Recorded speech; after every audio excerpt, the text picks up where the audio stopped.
Bande ko balandi pe batali ya Info Congo Masolo poete tozala kana pona bino tozala basali na bino. Merci poete boze belé na ngonga oyo liboso ya bakran na bino to ba télévision na bino to pe ba portable na bino bozolanda biso sikoyo ya solo ezali depuis mai 2018 boyoki lisolo ya Ebola boyoki lisolo ya bato bakufi na Ebola nzambe ya solo amna bango se reposer en paix ya solo ministre alingaki kotika biso boyete alingi ko éclairer biso tope ko fungola biso yele tope makanisi na likambo etali maladi wana Ebola poete ezali eloko ezali ko simba kaka bandeko na biso ya bikoro te parti ya territoire o ezali vraiment affecté na maladi wana kasi eza eloko moko esimbi République démocratique du Congo mobimba na kotika bino bolanda bongo oyo ezali maloba ya premier ministre ya santé bolanda bongo ngana kozongola bino sima. Ok, je vous en prie.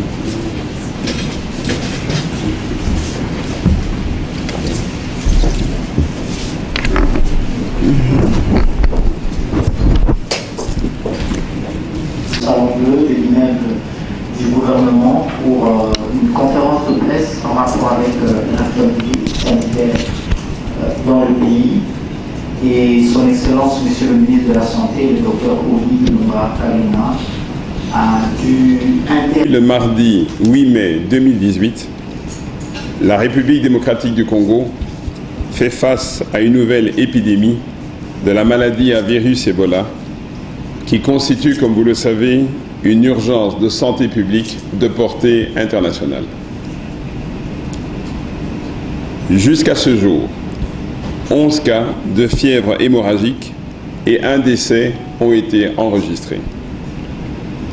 Actuellement, 7 personnes, dont les 2 cas confirmés au laboratoire, sont hospitalisées à l'hôpital de Bikoro, à l'hôpital général de la zone de santé de Bikoro, et le centre de santé d'Itipo, situé dans la zone de santé voisine d'Iboko, a quant à lui rapporté 4 nouveaux cas et un décès dans la nuit de mercredi 9 mai 2018.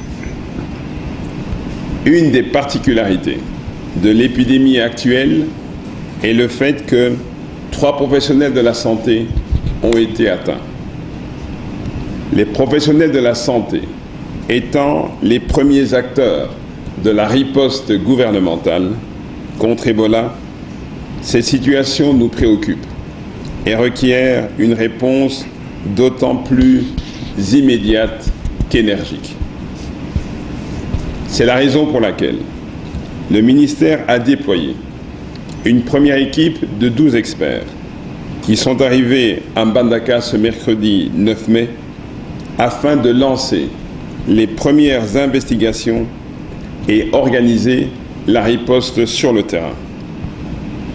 Ils ont acheminé des tests de diagnostic rapides ainsi que les premiers kits de protection et de traitement. Par ailleurs, cette équipe d'avance a la lourde tâche de prélever et d'examiner les nouveaux échantillons sur place grâce au laboratoire mobile de l'Institut national de recherche biomédicale, INRB. Il est important de rappeler qu'il existe plusieurs types de fièvre hémorragique en dehors de la maladie à virus Ebola en République démocratique du Congo. Comme les tests des premiers échantillons l'ont révélé, tous les cas suspects ne sont pas nécessairement des cas de maladie à virus Ebola. Seule l'analyse des échantillons prélevés permettra de suivre avec précision l'évolution de l'épidémie actuelle. Chers compatriotes, il s'agit de la 9e épidémie à laquelle notre pays fait face.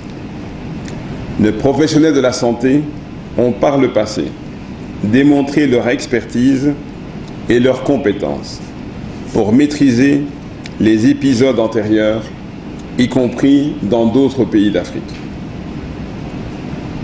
Pour assurer la protection de la population, le ministère de la Santé prévoit d'utiliser tout l'arsenal diagnostique et thérapeutique à sa disposition, en ce y compris la vaccination. Des kits de communication et de sensibilisation seront acheminés dès demain afin de commencer la formation des relais communautaires et la diffusion des messages de prévention. Enfin, la cellule de communication de crise du ministère de la Santé continuera à vous communiquer régulièrement l'évolution de la riposte. Je vous remercie. Excellence, Monsieur le ministre, avec votre permission, nous allons prendre quelques questions et vous allez essayer d'éclairer à long terme de la presse à ce sujet. À ma gauche de son Excellence, Monsieur le ministre, c'est le représentant résident de l'OMS, on présente lui, le docteur Alain. Et à sa droite, le docteur Baté, conseiller au cabinet du ministre de la Santé, directeur général voilà, de la lutte contre la maladie. Lutte contre. Ici, oui, c'est peut-être le micro. Des vaccins, parce qu'en 2017, également parmi les vaccins qui n'avaient pas été testés. Et ce matin, nous avons parlé aux habitants des licoricus qui ne sont pas au courant de cette épidémie et qui ne sont même pas au courant que les localités fait face à cette maladie. Pourriez-vous vous rassurer pratiquement si cette maladie a atteint une zone qu'on peut estimer à combien de kilomètres carrés, et si c'est quelle localité précisément? Parce que d'ici là même, la cité celui qui est important. Et la zone de santé de Iboko voisine. Et l'aire de santé, c'est l'aire de santé de Idibo. Donc, ce sont les informations que je peux vous donner. En ce qui concerne l'information et la sensibilisation de la population, c'est la raison pour laquelle, justement, nous vous disons que dans la première équipe d'avance que nous avons envoyée, c'est une équipe aussi qui est chargée donc, de communiquer, de sensibiliser. Je crois que dans une telle épidémie, l'essentiel, c'est de rassurer la population et de leur communiquer les comportements adéquats d'hygiène et de lavage des mains. Je crois que tout le monde doit contribuer à diffuser la bonne information pour que les gens aient le comportement le plus adéquat. C'est tout ce que je peux vous dire à ce stade. Deuxième question. Vous venez de dire que la RDC fait face à une 9e épidémie d'Ebola. Est-ce que le pays est incapable de lutter contre la cause de ce problème ou de l'attendre chaque fois qu'il y ait des urgences pour riposter? Dans le monde, la science n'est jamais parvenue à éliminer un virus de la Terre natale. Le seul virus qui a été éliminé, c'est le virus de la variole.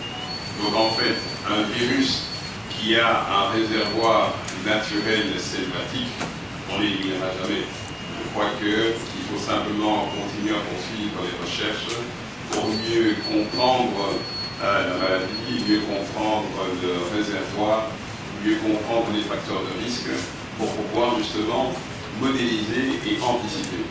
Donc je vous rappelle aussi que malgré toute la recherche mondiale, le virus influenza ressurgit chaque année à travers le monde. Donc ce n'est pas une question simplement d'expertise en République démocratique du Congo.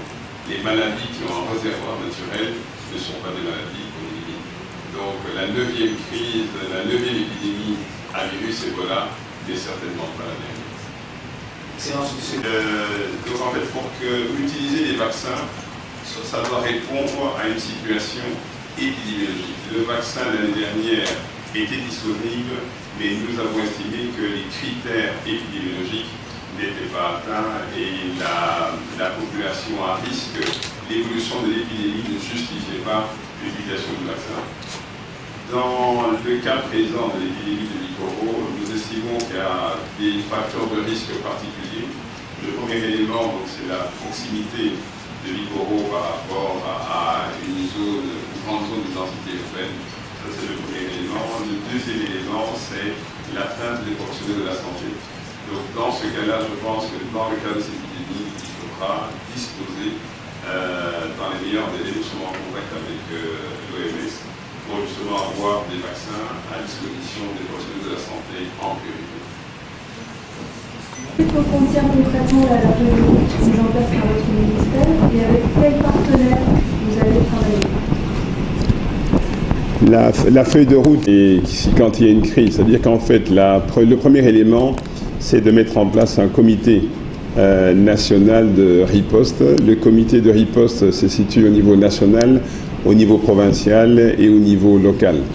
Alors, je suis le président de cette commission, le vice-président de la commission est le représentant de l'OMS. Et donc, le but de la riposte, c'est à travers une série de commissions d'experts de déployer la riposte. Alors, les principaux axes de la riposte, il y a d'abord, bien sûr, la prise en charge médicale des cas. Donc, il y a des experts qui ont des protocoles de prise en charge des cas. Il y a deuxième axe, c'est bien sûr l'axe psychosocial. Je crois qu'il y a une forte dimension psychosociale qu'il ne faut pas négliger. Tenir compte aussi des aspects, des dimensions anthropologiques en essayant d'impliquer les leaders communautaires et les associations communautaires dans la prise en charge et la sensibilisation. Troisième volet de la riposte, c'est bien sûr tout ce qui concerne l'eau, l'hygiène, l'assainissement du milieu.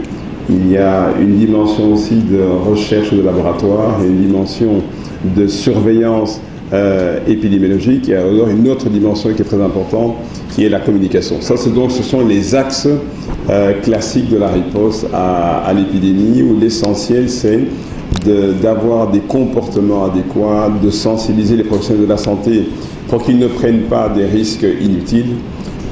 Et d'autre part, il faut aussi rapidement apprendre, faire accepter aux personnes que quels que soient les rites et les traditions, les enterrements doivent être faits selon des normes sécurisées pour éviter la propagation.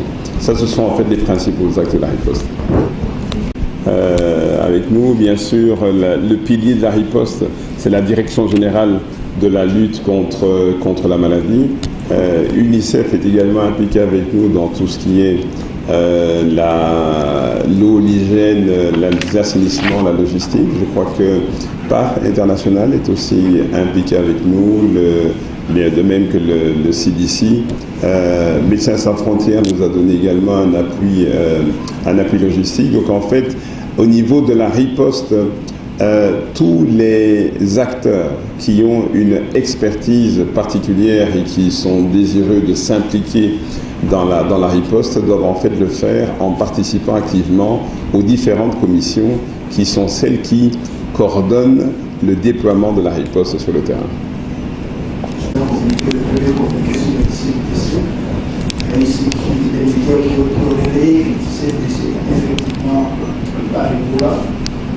Maintenant, vous venez de confirmer qu'il y a jusque-là un incident.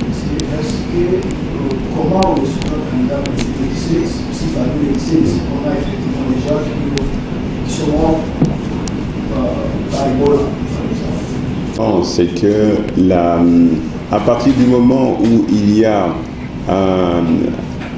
un diagnostic d'Ebola qui est confirmé, en fait, ce que les chercheurs et les épidémiologues essaient de faire, c'est de déterminer tout ce qu'on appelle quel est l'épicentre, par où ça a commencé, quelle est la personne index.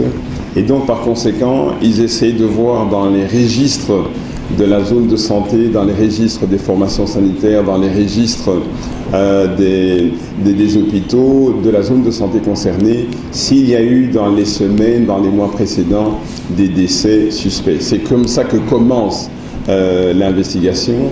Mais maintenant que nous sommes sur place, sur les décès antérieurs, on ne saura jamais rien. On ne saura pas dire à quoi étaient dus ces décès. Je crois que c'était juste pour dresser un tableau épidémiologique avec...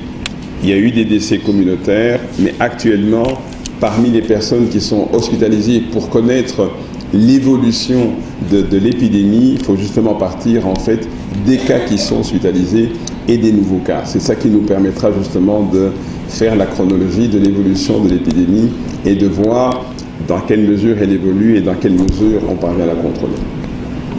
Merci infiniment d'avoir répondu à l'invitation du ministère de la Santé et merci. Okay. Merci beaucoup.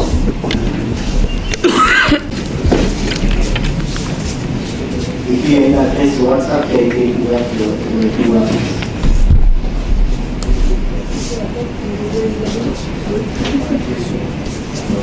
Merci na bino nyonso bolandi biso vraiment bino nyonso bo comprendre et le konini ministre a expliqué wana alobi ete Ebola ezali kaka yango moko te type ya maladie oyo ezali bongo kuna na bikoro bazaki ya solo ba détectaki 19 personnes oyo bazalaki affecté pe ezalaki na ba oyo bazalaki bato oyo bango moko bato ya santé pe bazalaki affecté misato mobimba ya solo ezali kambo oyo esimbi République démocratique du Congo mobimba vraiment ezali kambo ya pasi pe ya mawa kasi batiki bisote ministre de santé lobia kotika bongo te bakosala de façon à ce que ba trouver solution bakosala de façon à ce que maladie wana esuka esike ezali pe po waye bako maîtriser yango alors ezali lokola munguna ekoti na kati ya mboka munguna wana akosimba kaka ba obazali affecté te kaka bato ya bikoro te mais ezali likambo esimbi mboka mobimba. Merci na bino bolandi biso, merci na ba internaute fidèle ya Info Congo Masolo,